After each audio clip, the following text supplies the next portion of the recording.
ওকে, so যে কজন join করলো আমরা স্টার্ট করি। তো দুটো ক্লাস নিয়েছিলাম তোমাদের। ফার্স্ট ক্লাসে যেটা ডিসকাশন করেছিলাম সেটা হচ্ছে কিছু ছোটোখাটো ট্রান্সলেশন। মানে ফার্স্ট ক্লাসটা আমি জাজ করে নিয়েছিলাম টেন্সের নলেজটা কার কেমন আছে। সেকেন্ড ক্লাসে কিছু ট্রান্সলেশন করতে দিয়েছিলাম, তার মধ্যে যেটা যারা লাইভ ক্লাস অ্যাটেন্ড করেছিলে তাদের ম্যাক্সিমাম জনেরই দেখেছিলাম টেন্সে প্রচুর গণ্ডগোল আছে। তো আলটিমেটলি একটা কথা সবাই বুঝতে পারছো যে যদি তোমার টেন্সের প্রবলেম থাকে তাহলে ডেসক্রিপটিভে ভালো করে লেখা সম্ভব না, বিকজ মেন প্যারামিটার হচ্ছে টেন্স। লেখা জাজ করার যে প্যারামিটার এক্সামিনারদের কাছে সেটা হচ্ছে টেন্স। তুমি তোমার ভোক্যাব অত স্ট্রং নাও হতে পারে, হয়তো একটা ওয়ার্ডের তোমার 10টা সিনোনিম নাই জানতে পারো, কোনো প্রবলেম নেই, তুমি ছোট করে নিজের ভাষাতেই লেখো, বাট গ্রামাটিক্যাল ফর্মটা যাতে পরিষ্কার মেনটেন হয় সেটা আমাকে কিন্তু মাথায় রাখতে হবে। সো এটা ফার্স্ট ক্রাইটেরিয়া। যারা এক্সামিনার যারা খাতা তোমার চেক করবেন তারা কিন্তু প্রথমত এটা দেখবেন যে টেন্স তুমি সঠিক ইউটিলাইজ করেছো কিনা। তো সেটার ক্ষেত্রে আমি যা যা দেখলাম, মোটামুটি প্র্যাকটিস করতে হবে প্রচুর। আগের দিন যারা জয়েন করেছিল আমি জানি না আজকে তারা আছে কিনা, এক্স্যাক্ট মনেও নেই, হোয়াট এভার। তো আজকে আমি একটু ছোট করে আলোচনা করব প্রেসি লেখা নিয়ে। আলটিমেটলি দেখো, প্রেসি লেখাটা এটা আমাদের সবার কাছে একটা ঝামেলার জায়গা।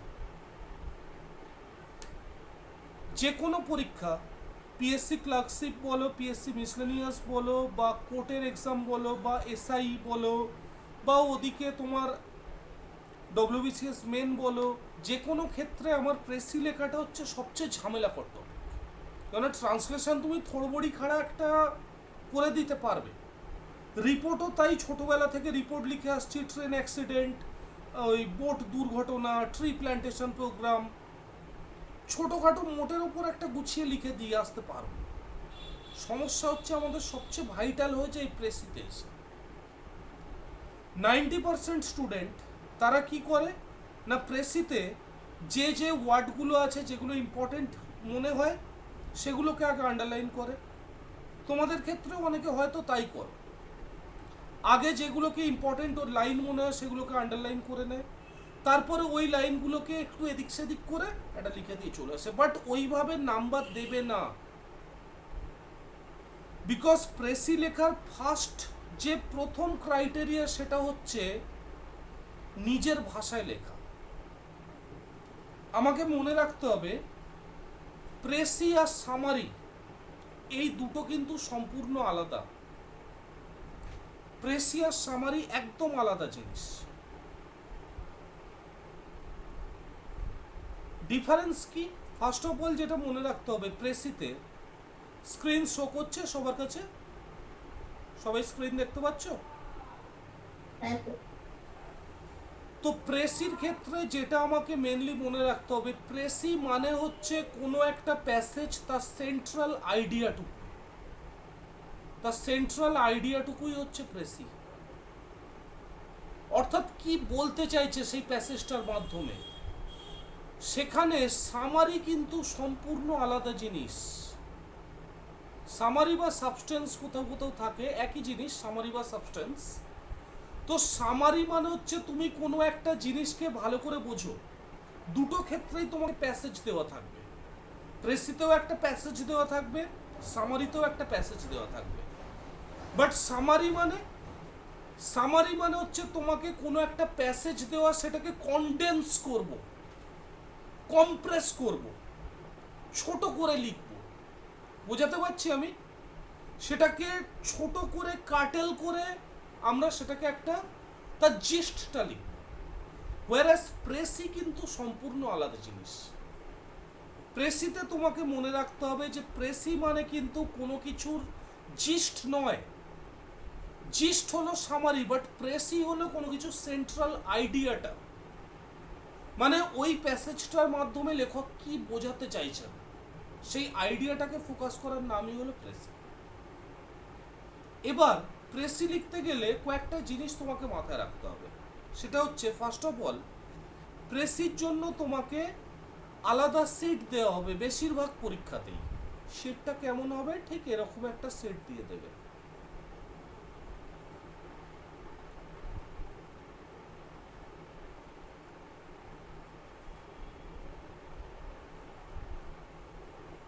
যারা আগে এক্সাম দিয়েছো তারা জানো, যারা দাওনি তাদের জন্যই বলছি।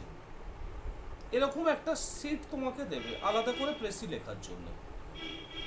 চেষ্টা করবে প্রথমত এই শিটটায় না লিখতে। প্রথম যখন লিখছো তখন এই শিটটায় লিখবে না। তোমাকে রাফ খাতা দেবে, সেই খাতাতে তুমি আগে লিখে রাখো, প্রেসিটা লিখে নাও। যদি কিছু মডিফিকেশন অল্টারেশন করার দরকার হয় করে নাও। তারপরে খাতাতে জাস্ট এরকম একটা ক্রস করে দাও, বা এরকম সিম্পল ক্রস করে দিতে পারো, দিয়ে যে ফেয়ার কপিটা সেটা এখানে লেখো। এবার তোমাকে কি করতে হবে? প্রথমে এই যে ওপরের বক্সটা, এখানে যদি টাইটেল কথাটা লেখা থাকে তাহলে ভালো। যদি টাইটেল না লেখা থাকে তোমাকে এরকম টাইটেল লিখতে হবে, লিখে এখানে টাইটেলটা লিখবে। আর তারপরে প্রত্যেকটা ওয়ার্ড এরকম এক একটা বক্সের মধ্যে থাকবে। যদি ফুল স্টপ দিতে হয় এখানেই ফুল স্টপ দেবে, তারপরে আবার পরের ওয়ার্ডটা শুরু করলে, পরের লাইনটা শুরু করলে। বোঝাতে পেরেছি ফার্স্ট ব্যাপারটা? তো এবার প্রেসিতে আমাকে যেটা মনে রাখতে হবে সেটা হচ্ছে, আবার বলছি, প্রেসি মানে কোনো কিছুর একটা আইডিয়াটা কি বলতে চাইছে। এবার একটা প্যাসেজের কিছু নিয়ম আছে, এই নিয়মগুলো অ্যাকচুয়ালি সেভাবে নিয়ম নয়, বাট এক্সামিনারদের এটা মেনে চলতে হয়। প্রেসি মানে নর্মালি তোমাকে যে প্যাসেজটা দেওয়া আছে সেই প্যাসেজের 1/3 লিখতে হবে। প্যাসেজের 1/3 লিখতে হবে। ওকে, 1/3 অফ দ্য প্যাসেজ। এবার দেখো ব্যাপারটা হচ্ছে, একটা বড় প্যাসেজ দেওয়া আছে, ধরো প্যাসেজটা শেষে ওখানে ফর এক্সাম্পল যে প্যাসেজটা তোমাকে দেওয়া আছে সেই প্যাসেজটার শেষে হয়তো লেখা আছে 300 ওয়ার্ড। তো 300 ওয়ার্ড মানে তুমি কি 300 ওয়ার্ড যদি লেখা থাকে তাহলে ঠিক আছে, যে তুমি মোটামুটি 100 ওয়ার্ডের মধ্যে লিখছো। কিন্তু যদি লেখা না থাকে তাহলে কি তুমি ওয়ার্ড বাই ওয়ার্ড গুনবে পরীক্ষায়? অত সময় নেই। তুমি কি করবে? জাস্ট একটা লাইন গুনে নেবে, একটা লাইনে কটা ওয়ার্ড আছে সেটা গুনে নেবে, কটা লাইন আছে গুনে নেবে, ইন্টু মেরে দেবে। হয়তো দেখলে একটা লাইনে সাপোজ 10টা ওয়ার্ড আছে, এবার লাইন কটা আছে গুনে নিলে হয়তো দেখলে 20টা লাইন আছে, হ্যাঁ 200 ওয়ার্ড। আমার অত গুনে টাইম নষ্ট করার মতো সময় নেই। বোঝাতে পারছি ব্যাপারটা সবাইকে? তো এটা হচ্ছে ক্রাইটেরিয়া। এবার দেখো 1/3 অফ দ্য প্যাসেজ আমরা যেটা লিখবো সেটা সব ক্ষেত্রে যে পুরোপুরি 1/3 হবে এর কোনো মানে নেই। ধরো 100 ওয়ার্ড 300 ওয়ার্ডের কোনো একটা তোমাকে দিয়েছে 300 ওয়ার্ড, তো 300 ওয়ার্ড মানে লিটারালি 100 ওয়ার্ড হবে। এবার সেটা 90 ওয়ার্ডেও হতে পারে, 110 ওয়ার্ডেও হতে পারে, 120 ওয়ার্ডেও হতে পারে। মোটামুটি 10% গ্রেস থাকে, ওটা নিয়ে কোনো সমস্যা নেই। মানে যদি 300 ওয়ার্ডের কোনো প্যাসেজ থাকে সেটাকে তুমি ম্যাক্স টু ম্যাক্স 130-এর মধ্যে অন্তত কমপ্লিট করার চেষ্টা করো।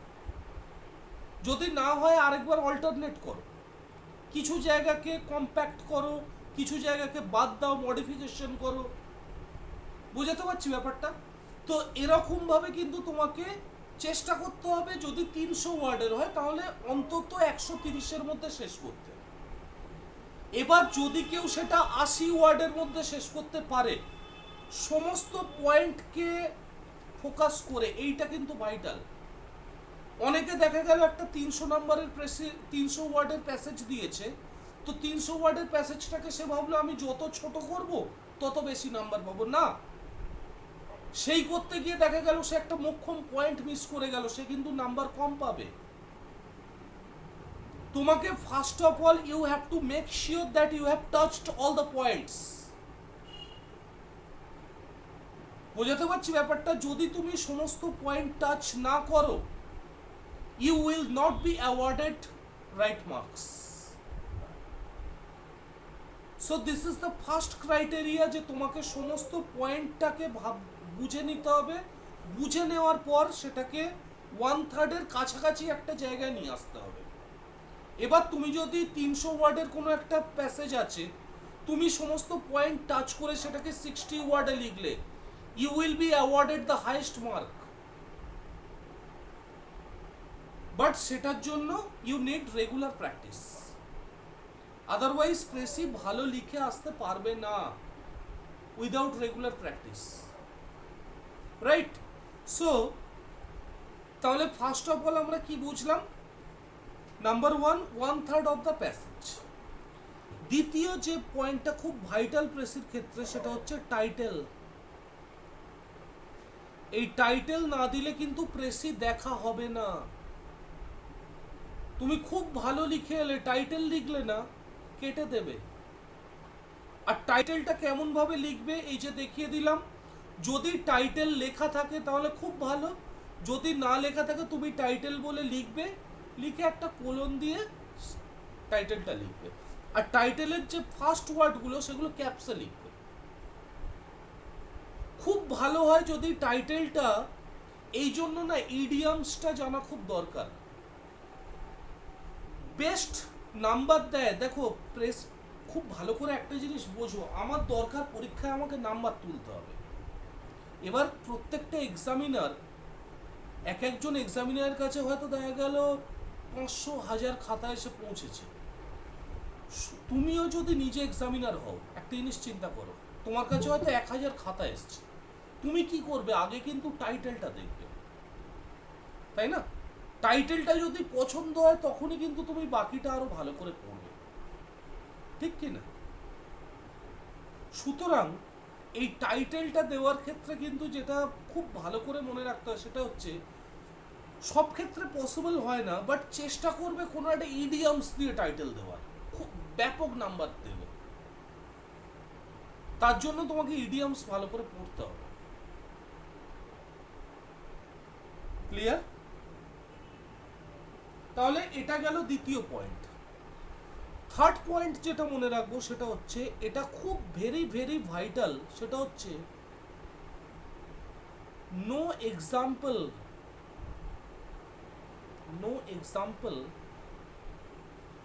from the passage. Be very very careful about it. I am repeating, be very very careful about it.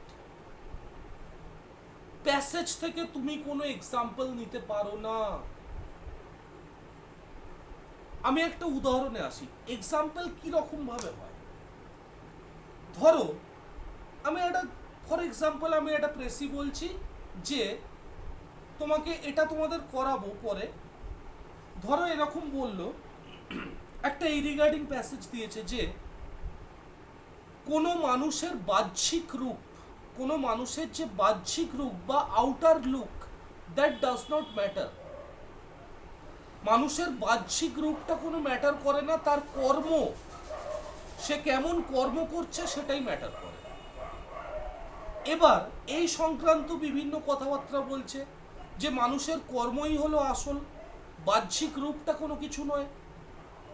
তো তার এগেনস্টে তোমাকে কিছু একটা উদাহরণ দিল, হয়তো বলল সচিন তেন্ডুলকার খুব বেটে, সচিন তেন্ডুলকার হাইট খুব শর্ট, বা আব্রাহাম লিঙ্কন তিনি খুব কুৎসিত দেখতে ছিলেন, বা হয়তো বলল গান্ধীজি কোনো অ্যাপেলোর মতো সুন্দর ছিলেন না। অ্যাপেলো হচ্ছে গ্রিকদের দেবতা, অ্যাপেলোকে বলা হয় সৌন্দর্যের দেবতা।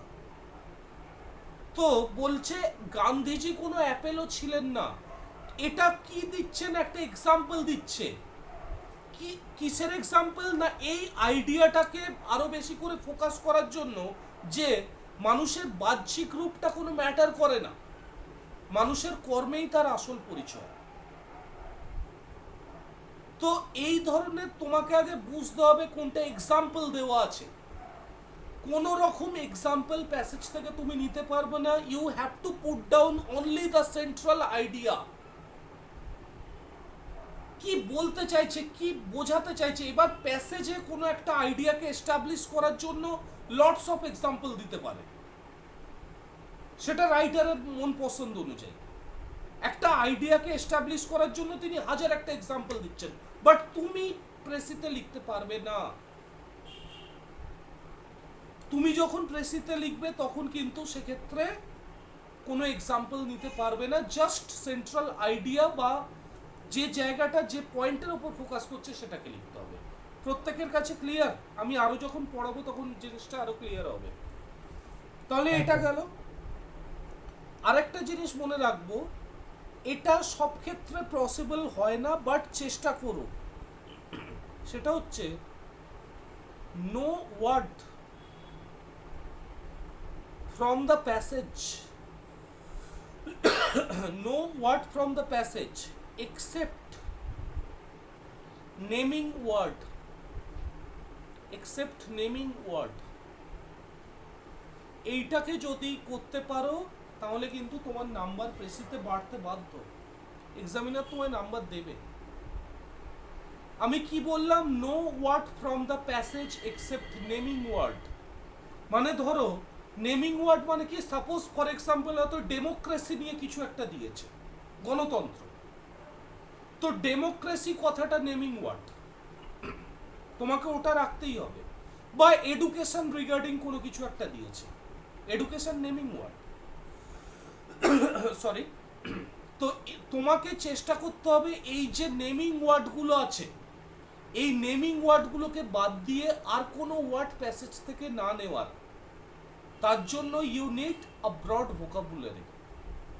যার ভোক্যাব যত স্ট্রং সে একটার বদলে আরো 10টা ওয়ার্ড ব্যবহার করতে জানবে, বাট সেটা it takes time.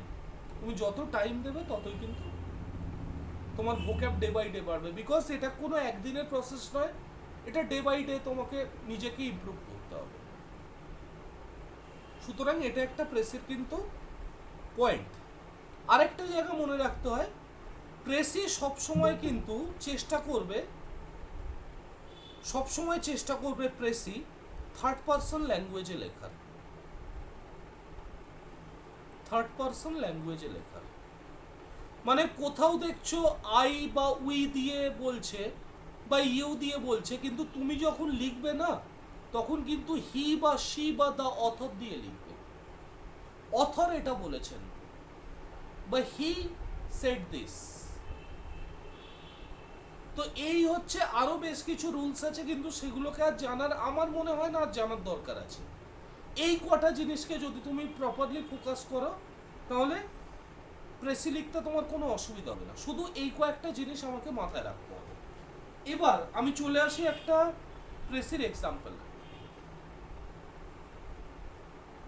Just a minute.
Precis two, precis টুটা পড়ো আগে ভালো করে, কি বলতে চাইছে ভালো করে পড়ো, তারপর আমি বোঝাবো।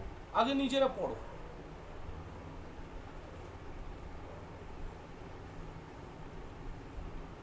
প্যাসেজটাকে ভালো করে দুবার পড়ো, কি বলতে চাইছে বোঝো সেটা।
ভালো করে পড়ো, দুবার পড়বে, তারপরে আমি ডিসকাশন করব।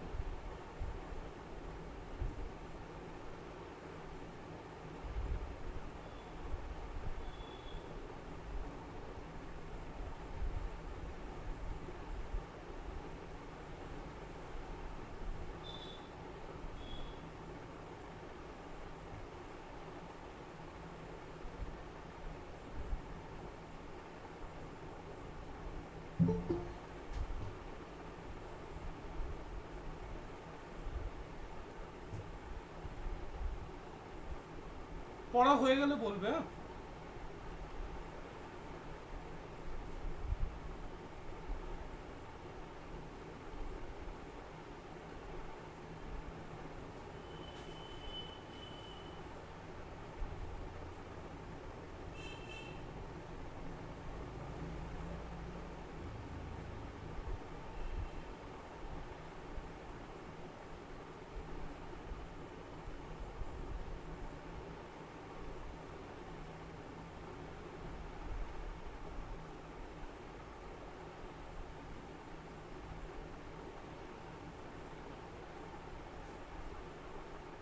হ্যাঁ, স্যার পড়া হয়ে যাচ্ছে। সবার হয়েছে পড়া?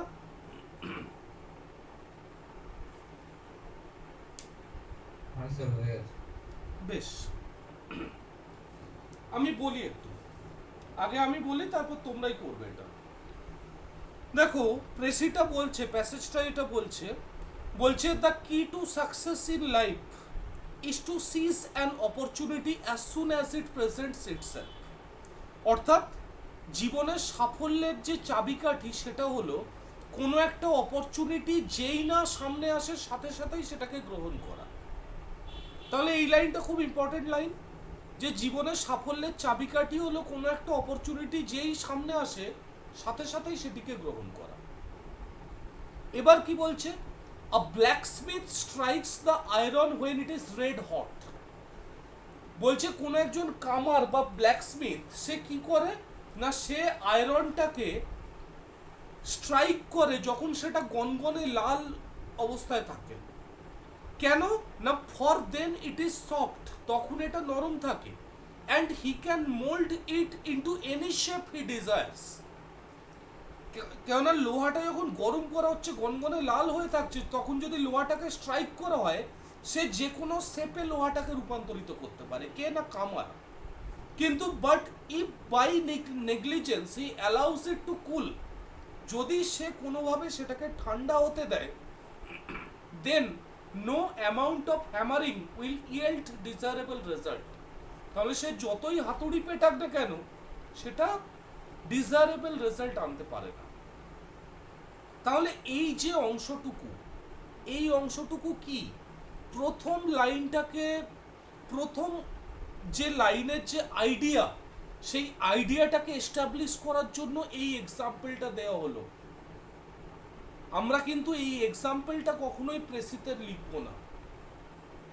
প্রথমে বলছে যে জীবনের সাফল্যের চাবিকাঠি হলো কোনো একটা অপরচুনিটি যেই না সামনে আসে তৎক্ষণাৎ সেটিকে গ্রহণ করা। আর সেটাকে, এই আইডিয়াটাকে এস্টাবলিশ করতে গিয়ে উদাহরণ দিচ্ছে যে কোনো একজন কামার তার যখন লোহাটা গরম থাকে তখনই হাতুড়ি পেটানো উচিত, যদি সে তখন হাতুড়ি না পেটায় তাহলে সে ডিজায়ার্ড শেপে কোনোদিন নিয়ে যেতে পারবে না। তারপর বলছে therefore a wise person with a little foresight always tries to grab an opportunity and make the most of it. বলছে এই কারণে যারা জ্ঞানী ব্যক্তি এবং যার একটা লিটল ফোরসাইট আছে, মানে যার অন্তর্দৃষ্টি আছে, সেরকম ব্যক্তি তিনি সবসময় কি করেন, কোনো একটা অপরচুনিটি সামনে পেলেই সাথে সাথে গ্রহণ করেন এবং সেটার বেশিরভাগটা ইউটিলাইজ করার চেষ্টা করেন। Many people fail in life because they waste too much time in weighing the pros and cons. বলছে বহু ব্যক্তি জীবনে ব্যর্থ হয় কেন না, তারা বহুত টাইম নষ্ট করে ফেলে। কি জন্য টাইম নষ্ট করে ফেলে না, in weighing the pros and cons, মানে প্রস অ্যান্ড কনস মানে হচ্ছে নিয়ম নীতি, যে কিভাবে করবে এটা ভাবতে ভাবতেই তার সময় কেটে যায়। তারপর বলছে they never realise that initial hesitation and indecisiveness are the causes of their failure.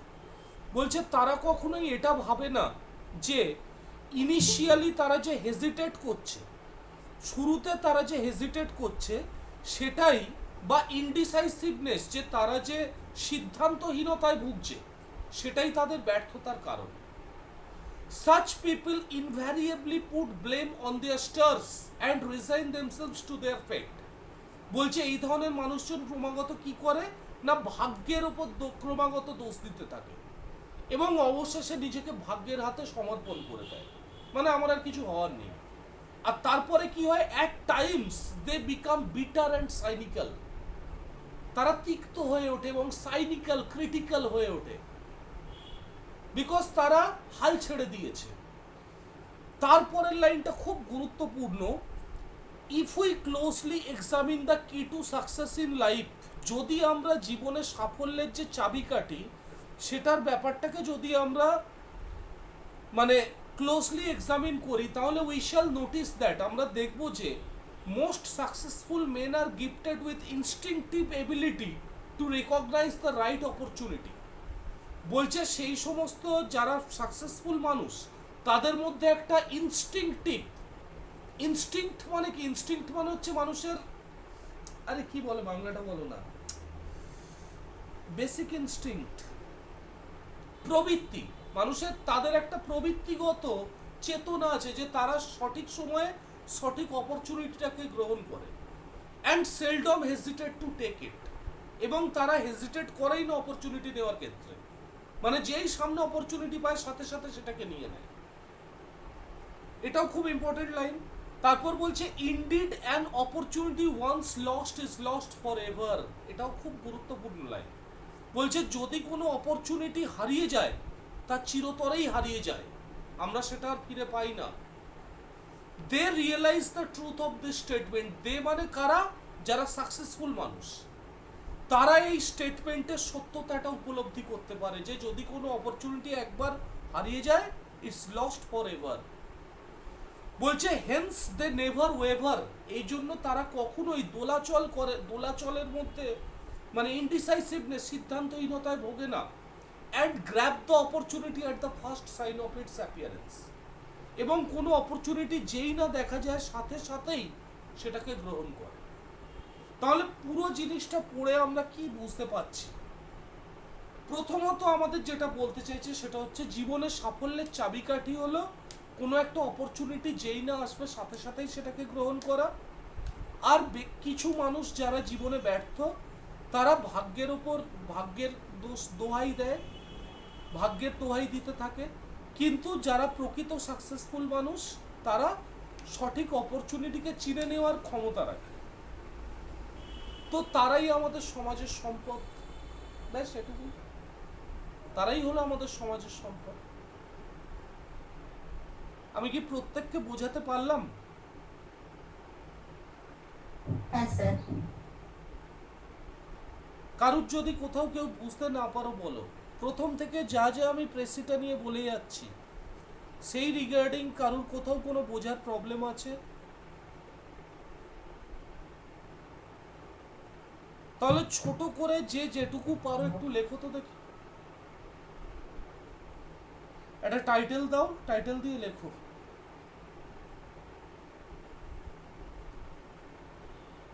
9টা 7 বাজে, 9টা 15 শুনবো আমি, 8 মিনিটস টাইম। একটা টাইটেল দেবে, টাইটেল দিয়ে যা মনে হবে তাই লিখো। না ইনকল মেসেজে লিখবো। হ্যাঁ বলো। বলছি খাতাতে লিখবো না ইনকল মেসেজে লিখবো স্যার? খাতায় লেখো, খাতায় লেখো।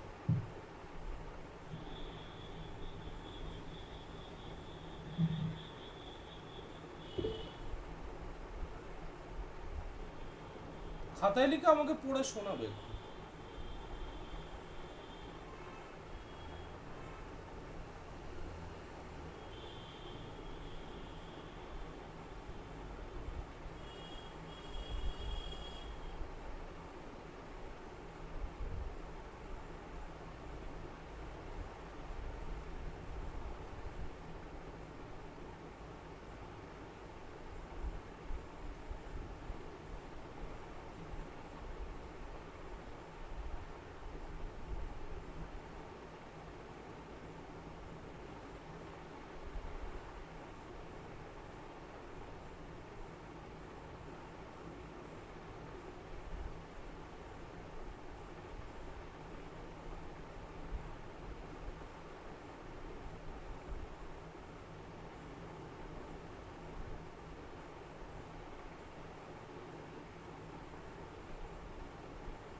স্যার যা লিখেছি বলবো। হ্যাঁ বলো।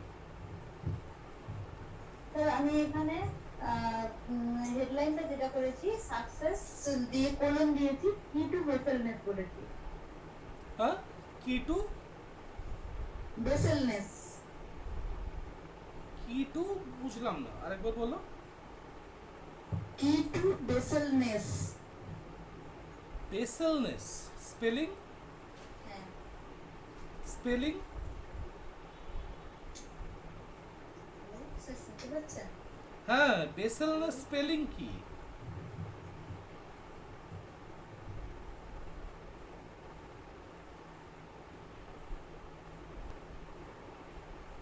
তোমার কি নেটওয়ার্ক প্রবলেম হচ্ছে নাকি?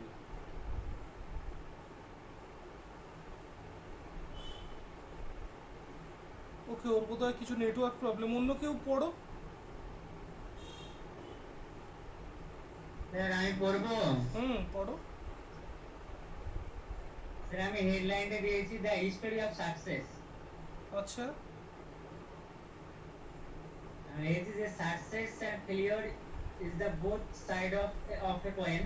হুম In our daily in our life, every man not success in respective their desire.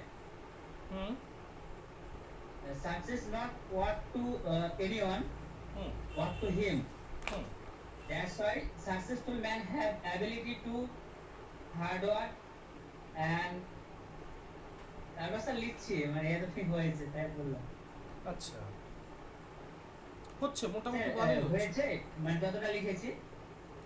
পুরোটা শেষ না করলে বুঝতে পারবো না যে তুমি সমস্ত পয়েন্টগুলোকে টাচ করেছো কিনা। স্যার মানে টাইটেলটা হয়েছে। দেখো, টাইটেলটা খারাপ হয়নি, কিন্তু আরো বেটার দিতে হবে। আচ্ছা খুব অ্যাভারেজ নাম্বার দেবে এই টাইটেল লিখলে। আচ্ছা ওকে, আর কেউ? স্যার বলবো? পড়ো। হচ্ছে grabbing opportunity at the right time. Title কি? টাইটেল কি? এটা টাইটেল দিয়েছে। আরেকবার বলো। Grabbing the opportunity at the right time is the key to success. বড্ড বড় হয়ে যাচ্ছে না টাইটেলটা? নিজেরই মনে হচ্ছে না? দেখো, বড্ড টাইটেল বড় হয়ে যাচ্ছে। এটা ঠিক টাইটেল হলো কি? কেন ফার্স্ট লাইনটা এটা হলে ভালো হতো।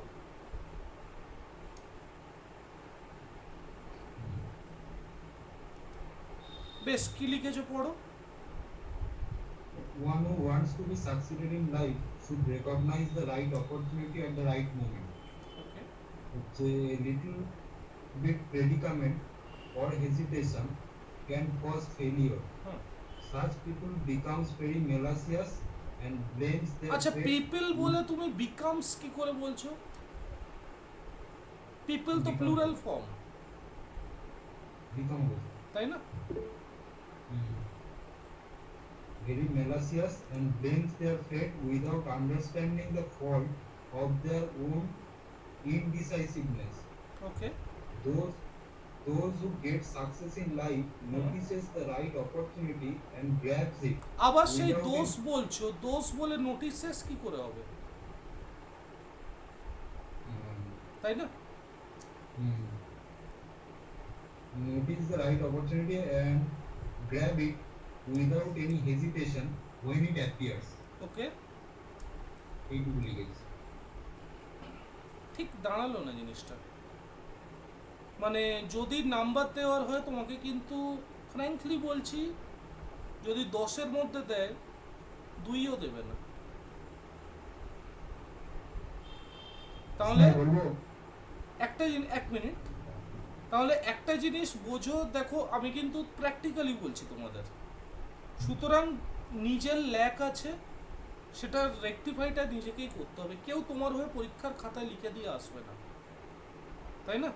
সুতরাং এটা একমাত্র রেকটিফাই হওয়া সম্ভব রেগুলার প্র্যাকটিসের মাধ্যমে, এছাড়া কোনো মতেই পারবে না।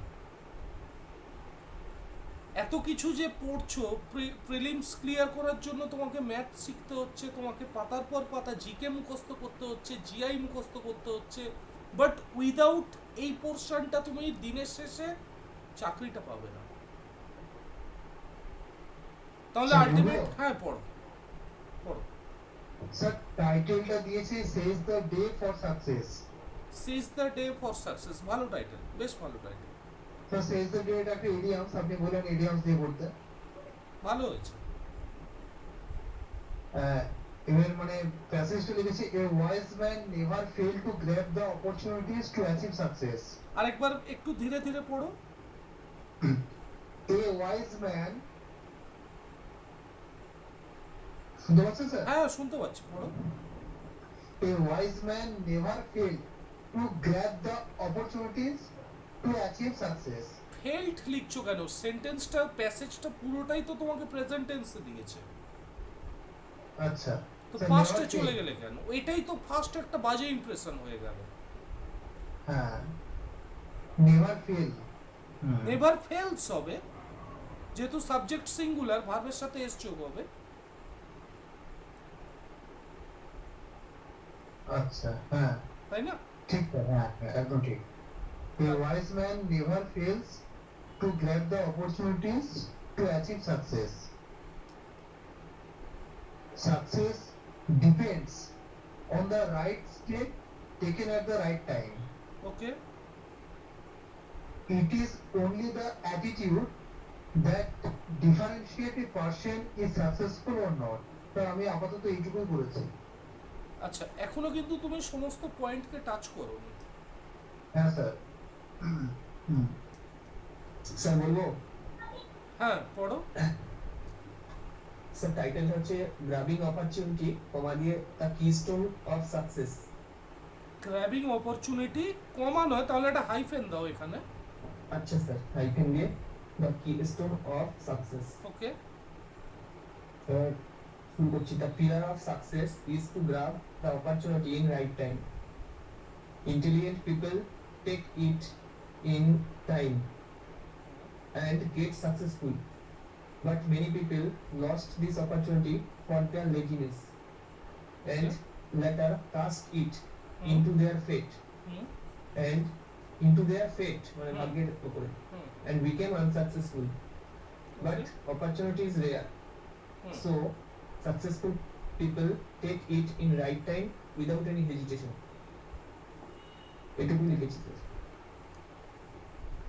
দেখো এলোমেলো হয়ে যাচ্ছে লেখাটা। লেখাটা ভালো হয়েছে, আমি কোনো খারাপ হয়েছে বলছি না। হয়তো এই লেখাটা লিখলে তোমাকে 10-এর মধ্যে 3 বা 4 দিয়ে দেবে, কিন্তু আলটিমেটলি 3 বা 4 দিয়ে তুমি চাকরিটা পাবে না, তোমাকে হাইয়েস্ট মার্কস তুলতে হবে। বোঝাতে পারছি ব্যাপারটা? হয়তো পিএসসি ক্লার্কশিপ চাকরিটা আছে হয়তো 4 থেকে 5,000, তাও দেখা যাবে প্রথম হয়তো 1,000 জন কি প্রথম 700-800 জন সেক্রেটারিয়েট, তারপর ডাইরেক্টরেট, তারপর রিজিওনাল। রিজিওনাল মানে ছেড়ে দাও, তোমার বাড়ি থেকে কোথায় দূরে পোস্টিং নেবে কোনো ঠিক নেই। সুতরাং তোমাকে চেষ্টা করতে হবে, যত তুমি ভালো স্কোর করতে পারবে তত ভালো জায়গায় পৌঁছবে, এটাই হচ্ছে আসল ব্যাপার। স্যার মানে এলোমেলো হয়ে গেছে ব্যাপারটা। এলোমেলো হয়ে যাচ্ছে মানে লাইনটা, যে একটা করে লাইন লিখছো তার সঙ্গে পরের লাইনটার কোনো সামঞ্জস্য থাকছে না। আচ্ছা আচ্ছা স্যার। এবার এই জায়গাটাকে কিন্তু রেকটিফাই করা খুব প্রবলেম, খুব চাপের। তোমাকে রেগুলার বেসিসে আরো পড়তে হবে।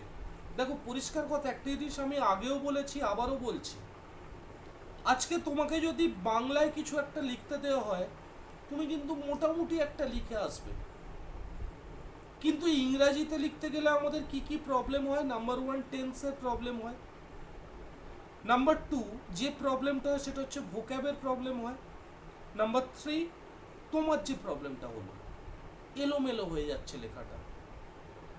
এটাকে রেকটিফাই করার উপায় কি? আলটিমেট আমি তো তোমাকে করিয়ে দিতে পারবো না, আমি তোমাকে প্রসেসটা বলতে পারি, কিন্তু তোমাকে নিজেকেই করতে হবে।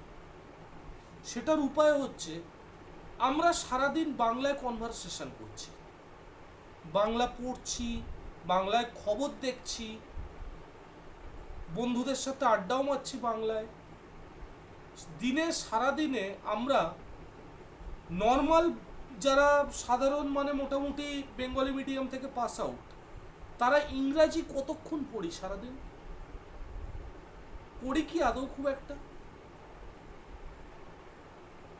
অথচ তুমি অফ টাইমে যে টাইমটা তুমি ফেসবুক করছো, যে টাইমটা হোয়াটসঅ্যাপে কারোর সঙ্গে চ্যাট করছো, সেই টাইমটা দাও না।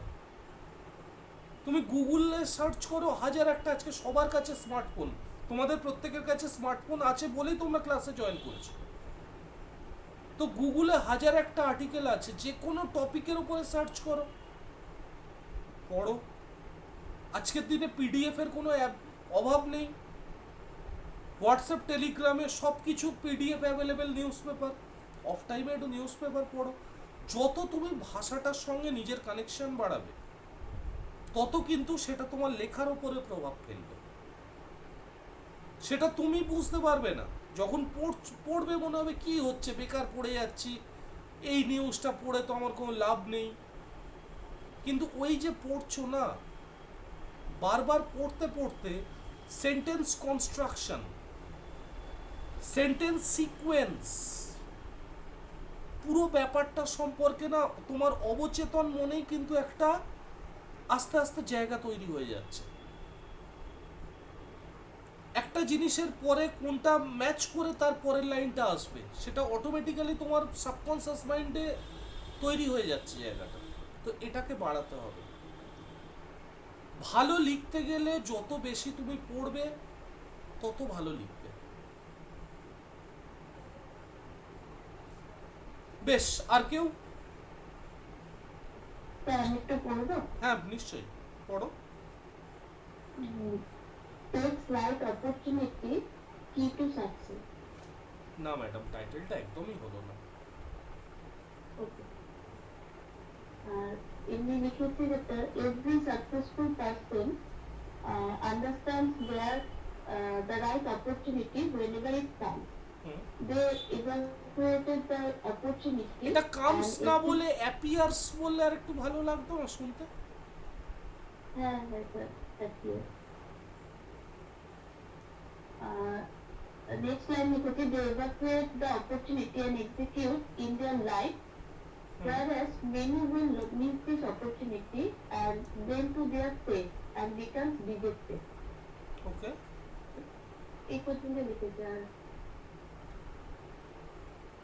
দেখুন, আমি আপনাকে ডিমোটিভেট করব না, আপনাকে ডিমোটিভেট করার আমার কোনো রাইট নেই, কিন্তু প্র্যাকটিক্যাল কথা বলছি, এই লেখা যদি আপনার লেখা স্ট্যান্ডার্ড হয়, তাহলে কিন্তু দিনের শেষে আপনি চাকরিটা পাবেন না। You have to improve yourself.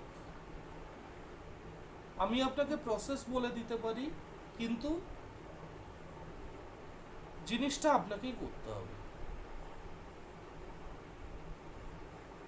খুব ফ্র্যাঙ্কলি বললাম, প্লিজ ডোন্ট মাইন্ড, বাট ফ্যাক্টটা বললাম। সুতরাং প্রথম থেকে কিন্তু একদম আপনার অবজেক্টিভই ক্লিয়ার নেই। অবজেক্টিভ থেকে পারলে প্রথম থেকে পড়া শুরু করুন। বই নিন, বই থেকে প্রথম থেকে পড়া শুরু করুন। ওকে, ডিসহার্টেন্ড হবেন না, আমি এটা বললাম, কিন্তু ফ্যাক্টটা বললাম। আর কেউ পড়বেন? আমি পড়বো, ওই সম্পূর্ণটা হয়নি, পড়লাম। হ্যাঁ তুমি তো পড়লে, বেশ লাস্টটুকু বলো। স্যার হেডলাইনটা এর আগে দিয়েছিলাম, the history of success. Hmm sir এভাবে যাওয়া যায় না, the way of success. Hmm sir পুরোটা পড়ছি, success and failure is the both way বললে ওয়ে টু সাকসেস বলো, ওয়ে অফ সাকসেস না, way to success. way to success. আচ্ছা। Hmm In our life, every man not success in respective their desire. Okay Success not what to anyone, hmm what to him. Hmm That's why successful men have ability to hard work and honesty. Hmm They encourage himself from their own work. Hmm Those people not success, they blame their fate. Hmm sir এটুকুই লিখেছি, ওই 55 passage লিখেছি। Same বলছি, তোমারও objective একদম অসুবিধা হয়ে আছে। প্রথম থেকে যদি না রপ্ত করো, কোনো দিন লেখার সেই জায়গায় নিয়ে যেতে পারবে না, কারণ এটা মুখস্থ বিদ্যা নয়, ভালো করে বোঝো। আমি আবারও বলছি, তোমাদের ডিসঅ্যাটেন্ড করার জন্য আমি বলছি না, বাট আমি রিয়েলিটিটা বলছি। ল্যাক আছে, বুঝতে পারছো, নিজের ল্যাকটা নিজেকেই ফুলফিল করতে হবে, তবে কিন্তু দিনের শেষে যতটা খাটছো তার রেজাল্টটা পাবে। আর কেউ পড়বে? বেশ, অনেকটাই ডিসকাশন হলো। দেখো, এখানে মেন যেটা বলতে চেয়েছিল যে জীবনের সাফল্যের চাবিকাঠিটা হলো কোনো একটা অপরচুনিটি যখনই আসে সাথে সাথেই সেটাকে গ্রহণ করা। তো তারপরে সেটার এগেনস্টে একটা এক্সাম্পল দিয়েছিল, আমার এক্সাম্পলটা নিয়ে কোনো কাজ নেই। তারপর বলছে কোনো একজন ওয়াইজ পারসন যার একটা লিটল ফোরসাইট আছে, সে সবসময় কোনো একটা অপরচুনিটিটাকে আগে গ্রহণ করে। আর অনেক মানুষ জীবনে ব্যর্থ হয়, কেননা তারা প্রস অ্যান্ড কনস মানে কিভাবে এগোবে সেটা ভাবতে ভাবতেই টাইম কাটিয়ে দেয়। তার মানে তারা ডিলে করে, আর প্রোক্রাস্টিনেট করে। প্রোক্রাস্টিনেট মানে হচ্ছে ডিলে করা। তো সেক্ষেত্রে তারা মানে এটা রিয়েলাইজ করতে পারে না যে তাদের যে ইনিশিয়াল হেজিটেশন, কোনো একটা কাজ শুরু করার আগে যে ইনিশিয়াল তারা যে হেজিটেট করছে, এবং ইনডিসাইসিভনেস মানে তারা যে সিদ্ধান্তহীনতায় ভুগছে, এটাই হলো ব্যর্থতার কারণ। আর ব্যর্থ হওয়ার পরে কি হয় না, তারা আলটিমেটলি দেখা যায় যে তারা ভাগ্যের হাতে নিজেকে সমর্পণ করে দেয়, যে তারা তাদের ভাগ্যকে ব্লেম করতে থাকে। সুতরাং লাস্ট লাইনটা খুব ইম্পর্টেন্ট, যে যদি আমরা ক্লোজলি সাফল্যের চাবিকাঠি দেখি, তাহলে আমরা দেখব যে যারা বেশিরভাগ সাকসেসফুল মানুষ, তাদের মধ্যে একটা প্রবৃত্তি আছে যে তারা রাইট টাইমে রাইট অপরচুনিটিটাকে গ্রহণ করে এবং সেটাকে নিতে হেজিটেট করে না কখনো। কেননা তারা জানে যে যদি কোনো অপরচুনিটি একবার হারিয়ে যায় তাহলে সেটা চিরতরেই হারিয়ে যায়। সেজন্য তারা কখনোই ওয়েভার বা হেজিটেট করে না বা ডিলে করে না, এবং খুব যেই অপরচুনিটি দেখতে পায় সাথে সাথেই সেটাকে নিয়ে নেয়। আমরা এটাকে ছোট করে এভাবে বলতে পারি, প্রথমে বলতে পারি যে জীবনের সাফল্যের চাবিকাঠি হলো কোনো একটা অপরচুনিটিটাকে সাথে সাথেই গ্রহণ করা। তো তারপর বলতে পারি যে প্রকৃত সাকসেসফুল মানুষ যারা, তাদের মধ্যে এটা একটা প্রবৃত্তিগত ক্ষমতা আছে যে তারা সঠিক সময় সঠিক এটাকে চিনে নিতে পারে। আর ডিলে করা বা প্রোক্রাস্টিনেশন, সেটাই হলো ব্যর্থতার এক অন্যতম কারণ। ব্যর্থ মানুষের এবার ভাগ্যের ওপর দোষ দেয়, অত কিছু আর লেখার দরকার নেই। আমি শুধু লিখে দেবো যে ব্যর্থতার কারণ হলো এই ডিলে করা বা প্রোক্রাস্টিনেশন। আর যে সমস্ত মানুষের এই যে ইনস্টিংক্টিভ এবিলিটি আছে বা প্রবৃত্তিগত ক্ষমতা আছে যে তারা সঠিক সময়ে সঠিক সিদ্ধান্ত নিতে পারে, সেই সমস্ত মানুষই হলো আমাদের সমাজের সম্পদ। শুধু এইটুকু বলবো।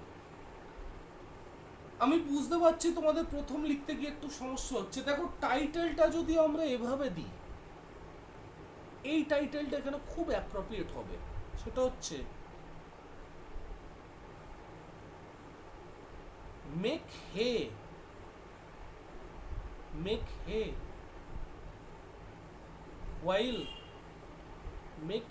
while the sun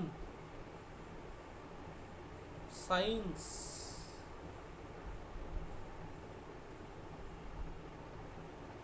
এই ইডিয়ামসটার মানে হলো যে যখন সূর্যাস্তের আগেই, মানে যখন সময় আছে তখন সময় থাকতে থাকতে কাজ গুছিয়ে নাও।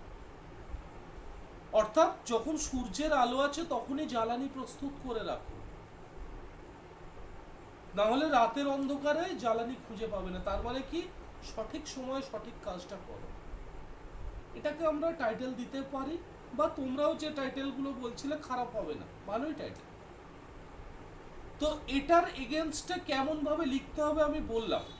এবার লেখাটা যদি তোমরা লিখিয়ে দিতে বলো আমি লিখিয়ে দিতে পারি, বাট আমার মনে হয় এক্ষুনি আজকেই লিখিয়ে খুব একটা লাভ হবে না। তোমরা যারা বিশেষ করে ক্লাস করছো তারা আরো একবার করে লেখো। আমি যে পয়েন্টগুলো বললাম সেগুলোর উপর সাজিয়ে আরেকবার লেখো, লিখে আমাকে হোয়াটসঅ্যাপে পাঠাও। একটু স্পষ্ট করে ছবিটা তুলবে যাতে পড়তে পারি, আর একটু ছেড়ে ছেড়ে লিখবে। হ্যান্ডরাইটিং ভালো করে একটু ছেড়ে ছেড়ে লিখবে যাতে আমি পড়তে পারি, সেরকমভাবে লিখে আমাকে পাঠাও। কার কোন জায়গাটা আরো ভুল হচ্ছে? হ্যাঁ বলো। স্যার টেক্সটার একটা স্ক্রিনশট দিয়ে তাহলে গ্রুপে একটু পাঠিয়ে দেন তাহলে। স্ক্রিনশট নাও না, নিয়ে নাও এখনই। যারা ক্লাস আচ্ছা, করেনি তাদের স্ক্রিনশট নেওয়ার দরকার নেই, তোমরা নিয়ে নাও এখন। হয়েছে? হ্যাঁ স্যার নিয়েছি। আর প্রেসি ওয়ানটাও একটা নিয়ে নাও, এটাও পড়বে বাড়িতে, এটারও স্ক্রিনশট নাও। এই দুটো প্রেসি নিজেরা পড়ে যা লিখতে পারো সেটা আমাকে লিখে পাঠাও, ওকে? না লিখলে কিন্তু এই তো প্রেসি ওয়ানটা দেওয়াই আছে, 2 নাম্বারটা। একটা কথা আমি কিন্তু বুঝি, অনেকে লিখতে চায় না, মানে ভাবে বাকিরা কি লিখেছে শুনে নেবো। এইটা করো না, এটা কিন্তু বড় মাপের ফাঁসবে। যা লিখতে পারো, যদি ভুল লিখছো জানো ভুলটাই লেখো, ভুল লিখতে লিখতে তবে ঠিকটা আসবে। তাহলে যারা যারা ক্লাস করছো এই 2টা এক্ষুনি লিখে ফেলছো, লিখে আমাকে পাঠাচ্ছ। আবারও বলছি, একটু ভালো করে হ্যান্ডরাইটিং লিখে একটু ছেড়ে ছেড়ে লিখবে যাতে আমি পড়তে পারি, আর যখন পিকচারটা তুলবে একটু ভালো করে ক্লিক করবে যাতে পড়া যায়, এরকমভাবে আমাকে পাঠাও। প্রেসি 2টা তো আমি বলেই দিলাম, প্রেসি 1টাও নিজের মতো করে পড়ো, পড়ে পাঠাও। আমি পরের দিন এটাকে ক্লাসে আলোচনা করব। প্রেসি 2টারও আনসার বলবো, প্রেসি 1টারও আনসার বলবো। ঠিক আছে? কারোর কোনো ডাউট?